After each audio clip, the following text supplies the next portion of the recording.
Isa ka rin ba sa mga naging very active noong elementary at high school days sa mga clubs?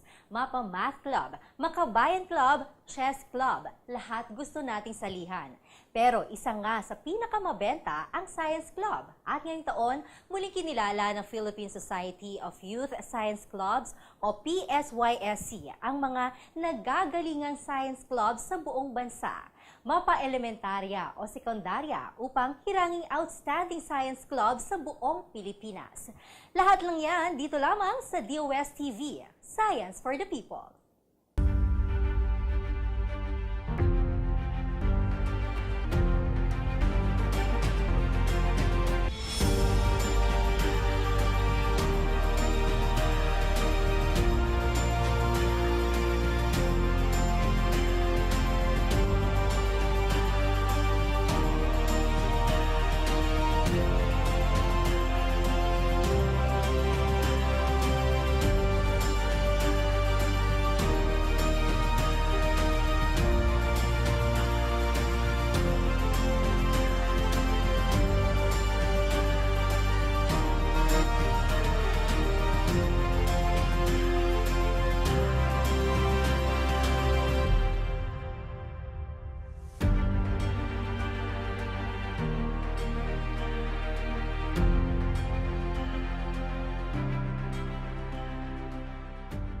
Sa PSYC po, yung buong organization, so yung objective po niya is yung promote yung trust ng organization which is PUSTE, so public understanding of science, technology, and environment through its events. So isa po itong search convention sa events ng PSYC. And then sa search, the goal is to recognize the science clubs that made the most impact and contribution to the community. So, yun, meron kaming different levels of grading for that to show na sila talaga yung pinakamaraming na input for the community. Okay, so breakthrough. Pagkaintindihan kasi ng breakthrough is parang exceeding or achieving the importance of an achievement. Parang exceeding yung kung ano yung standard, parang gano'n. So, for me, based sa projects ng participants, parang compare ko sa last year, parang our goal is to make them see na kaya pa nilang magawa ng more para makakontribute sa community. Parang, if they think ganito na yung pinakamakaya nila, kaya pa nila mag-exceed. In essence, yung breakthrough is something na parang that will make a huge impact sa modern time natin. So, ini-encourage namin yung student and innovate, create ideas na parang hindi lang sila nalilimatahan sa ganito. So parang go beyond their potential and explore. What I noticed last year when I saw the students present their projects, magagaling lahat. And then, what I noticed is, kasi masyadong varied yung topics nila. So for this year, we decided to recognize science clubs with projects that come from different categories. So, meron kaming science and technology, education, and environment. So, you recognize each example, most innovative science project per category. First of all, in technicalities, kailangan affiliated sa PSY para makasali sila sa contest. And then, mag-undergo sila ng 4 levels of judging. So, first of all, they'll submit their yung report. project idea nila and all. And then second, we're going to check if talagang meron silang project. So we go to their project sites and then ask questions to the students kung ano yung goal nila, ano na yung nagawa nila. Ano yung future na nakikita nila for their project. And then sa third, we pass their project, their final portfolios to judges online so they can grade the reports. And then finally, so mag-announce kami ng top judge, finalists. And then that's when they go here sa convention to defend their project. So, basically, kailangan may science and technology projects nila. Kailangan nila makipag-coordinate with multi-sectoral offices. Tapos, Besides the project, they also have to conduct STE activities, so science, technology, and environmental activities that contribute to the community. we would like to express our sincerest gratitude to DOST. Kasi parang nakakatuwa na mas mapapadali yung pag-share, promote ng advocacy natin kasi yung goals ay same yung goals. Tapos wider yung reach pag gano'n. What I see is na number one na nagagawa ng search talaga is to promote awareness of what we can do for the people, for the community. And I think partnering and working with the DOSTv with this, sobra great help yan for the future of the Philippines. For me, we need as many scientists, engineers, artists, professionals na that will be involved as in yung for promoting, improving the economy of the country. Especially right now, kasi yung scientists because sa Philippines talaga is underappreciated kasi mababa yung budget natin, diba? So, we really want to push na makita ng buong tao, buong katauhan, buong community yung importance ng science talaga and how it can help us. Ayun lang, naniniwala ako na lahat tayo born leaders, tapos meron tayong, as in, we are all, may potential in everyone to innovate, to create ideas na makapag-impact sa country. I really think awareness plays a big role talaga in how we start contributing talaga to our passion for that. Lagi sinasabi ng piyesa just keep the fire of science loving burning.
PSYSC, or the Philippine Society of Youth Science Clubs, is an organization of the youth, by the youth, and for the youth. So we are manned by college volunteers, student volunteers all over Metro Manila, and we serve elementary, junior high school, and senior high school students all over the country.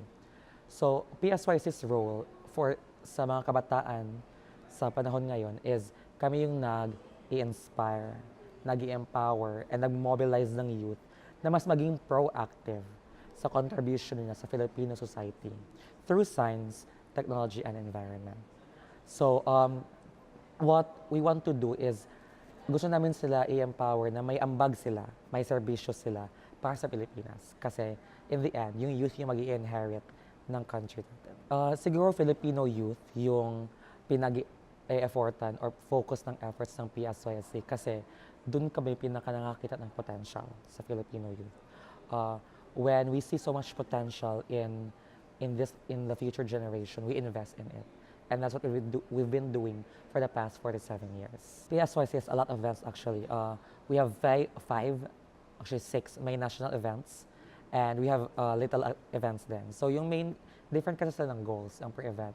So we have 2 science camps, one for high school students every July, and one for elementary students every December. So yung goal nun is mas ma-appreciate ng students yung science more, na learning beyond the classrooms, yun yung point.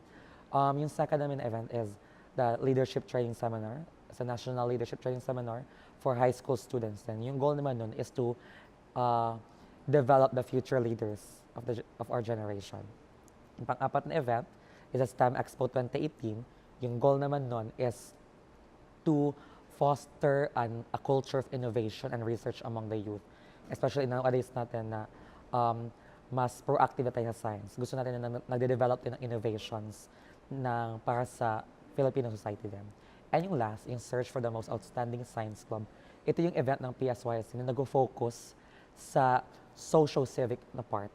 Ito yung, ano nga ba yung relevance ng science clubbing movement? Ano yung impact ng science clubbing movement sa communities na kung saan sila naroon? And that's what we're doing today. We're recognizing, awarding those science clubs who have made an impact to their communities. So our next event is in July. That's the National Youth Science, Technology, and Environment Summer Camp, or JUST Camp, and the National Leadership Training Seminar. Magkasabay sila together na event. So when I became part of the organization, I really became in love of what we do, how we do it, and why we do it. So as a president, I envision PSYSC in the future years to be bigger than who we are now. Actually, in 2021, we will be celebrating our 50th anniversary, and that will be a really huge milestone for us. So I envision PSYSC in the next years to be really fostering and developing a network of all the science clubs in the Philippines. Kasi right now, yung mga science clubs natin, hindi pa lahat empowered, hindi pa lahat na-reach ng PSYSC. What we can only reach is those na nasend namin ng LBC or na-reach namin through social media or through word of mouth. Yung mga science clubs na sa mga remote areas ng country. And especially to those schools na wala pang science clubs. So, to empower science clubs and to establish science clubs where there is none. And what I envision to be in the next years is that we'll be able to collaborate with more organizations, with more agencies, to create a collaborative effort on how we can improve the state of science clubbing in the country. So that, among many others. We are really very thankful for DOST. I think the motto of DOSTv is science for the people.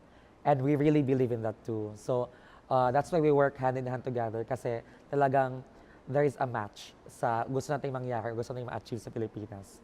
So we're very thankful for DOST and we hope to see more collaborations in the next projects and in the next events of PSYSC para mas wider pa yung reach natin, mas wider pa yung kaya nating abutin sa mga thrust natin as an organization.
Magandang araw ho sa lahat ng ating mga kababayan. Wala tayong minomonitor na bagyo o LPA sa loob po ng ating area of responsibility this day.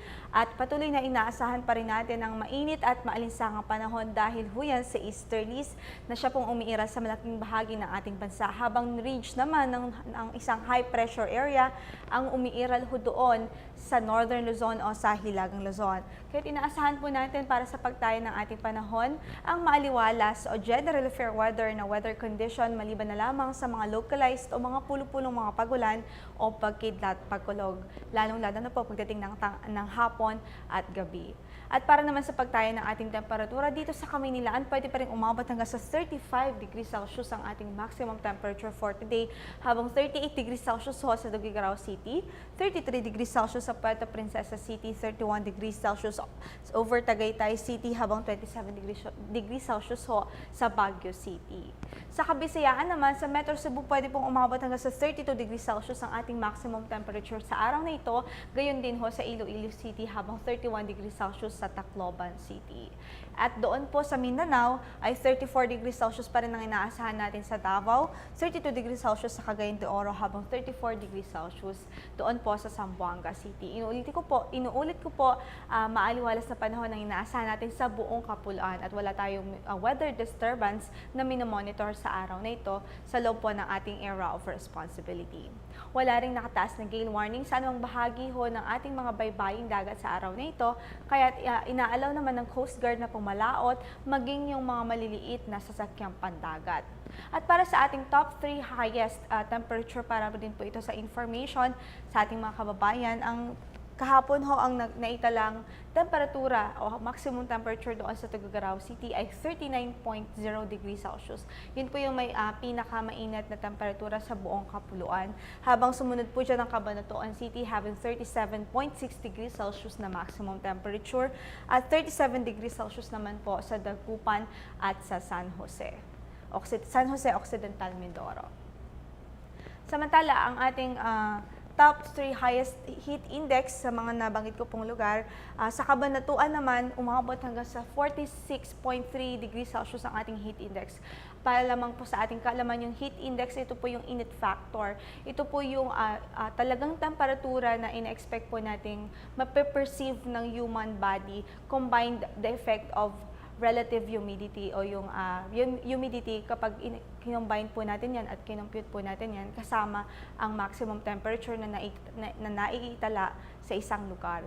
Dito po sa Cabanatuan po umabot hanggang sa 46.3 ang ating actual heat index kahapon, habang 44.5 naman ho sa Sangli Point, Cavite at 44.0 degrees Celsius sa Maasin, Southern Leyte. Kaya patuloy nating pinapayuhan ng ating mga kababayan doon na ang ng ibayang pag-iingat at wag iwasan po natin ang direct exposure to sunlight. Patuloy po nating i-hydrate ang ating mga katawan para po maiwasan natin ang labis na epekto ng sobrang init po ngayong tag-init. At katulad nga ng nabanggit ko, wala tayong gale warning na nakataas sa anumang bahagi ng ating mga baybaying dagat. Kaya't maging yung mga maliliit na sasakyang pandagat, inaalaw naman ho ng Coast Guard na pumalaot sa araw na ito dahil inaasahan natin na sa malaking bahagi ng ating kapuluan ay banayad hanggang sa katamtaman lamang ang magiging pag-alon ho ng ating karagatan. Samantala, para sa ating weather outlook, let's start in Metro Manila. Bukas po hanggang sa araw ng Friday, inaasahan natin ng generally fair weather or isolated lamang ng mga pagulan o pagkidlat, pagkulog pagdating ng hapon at gabi. Inaasahan po natin na 35 degrees Celsius ang maaaring maging ating maximum temperature, habang forecast naman sa ating heat index for Metro Manila tomorrow is 39 degrees Celsius, 34 degrees Celsius na maximum temperature for Thursday and Friday, habang ang tinatayang maging heat index po nito ay 37 degrees Celsius po hanggang sa Friday. Samantala sa Baguio City, 27 degrees Celsius ang tinatayang maging agwat o magiging maximum temperature natin for tomorrow, 26 on Thursday habang 25 degrees Celsius ho sa Friday.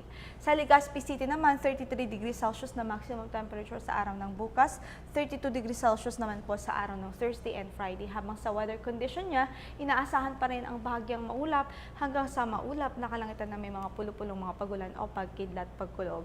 At ito pong nasa babang bahagi naman po ng ating forecast, ito po yung tinatayang magiging heat index ng Legazpi City sa mga specific dates po na ito o sa mga araw na ito. Sa Metro Cebu naman, inaasahan natin ang bahagyang maulap hanggang sa maulap na kalangitan, maliban na lamang sa mga isolated o mga pulo-pulong mga pagulan o pagkidlat, pagkulog. 33 degrees Celsius ang tinatayang magiging maximum temperature doon ho sa Metro Cebu for tomorrow, habang 32 degrees Celsius din ho on Thursday and on Friday.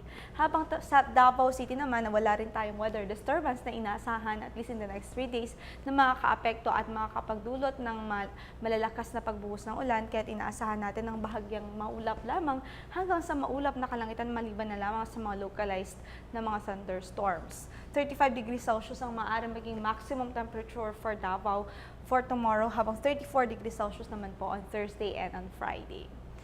Ang sunrise natin kanina is 5:37 in the morning, habang tinatayang lulubog ang araw mamaya sa ganap na alas 6:11 ng hapon.